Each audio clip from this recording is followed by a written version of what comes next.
काल रात्री त्याच्याबद्दलची माहिती मला पोस्ट म्हणजे फोटो आलेले आहेत.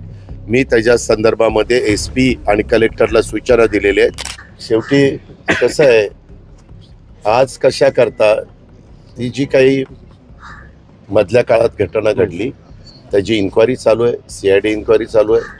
त्याच्यानंतर त्याच्या संदर्भातले पोलिसांची इन्क्वायरी चालू, SIT नेमलेली आहे आणि न्यायाधीशांच्या मार्फत इन्क्वायरी चालू आहे. त्याच्यावर ह्या सगळ्या ह्याचा अहवाल आल्यानंतर त्याबद्दलचा निर्णय राज्याचे मुख्यमंत्री आणि दोन्ही उपमुख्यमंत्री घेतील. पोस्ट करण्यात आली त्यांच्याकडून अनगा गैसास, डॉक्टर गैसासांचे रिलेटिव्ह आहेत, पत्नी आहेत त्या, त्यांनी एक रिझर्वेशनच्या डॉक्टरांकडून इथून पुढे एक उपचार घेत जा अशी एक पोस्ट मोठ्या प्रमाणात व्हायरल हो का. मी तुम्हाला सुरुवातीलाच सांगितलं की एखाद्या व्यक्ती काही कारणाने जी पोस्ट द्यायला नको अशा प्रकारची पोस्ट देऊन समाजामध्ये काही वेगळ्या प्रकारची संभ्रमावस्था निर्माण करत असेल तर त्या गोष्टीला जास्त महत्त्व देण्याचं कारण नाही.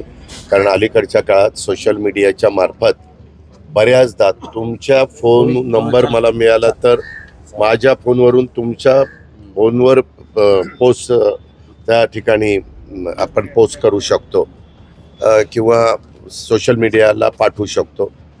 या गोष्टीला मी मगाशी सांगितलं, आम्ही शिवशाहू फुले आंबेडकरांच्या विचारांनी पुढे चाललेलो आहे आणि जातीय सलोखा राहावा, सगळ्यांनी प्रेमाने राहावं ही आमची धारणा आहे.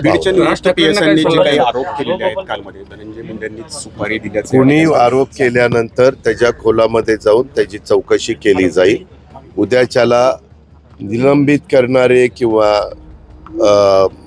अशी जो व्यक्ती असतात त्यांच्या आरोपाला किती महत्त्व द्यायचं ह्याचाही कुठंतरी विचार जनतेने पण करावा, तुमच्यासारख्या मीडियाने पण करावा.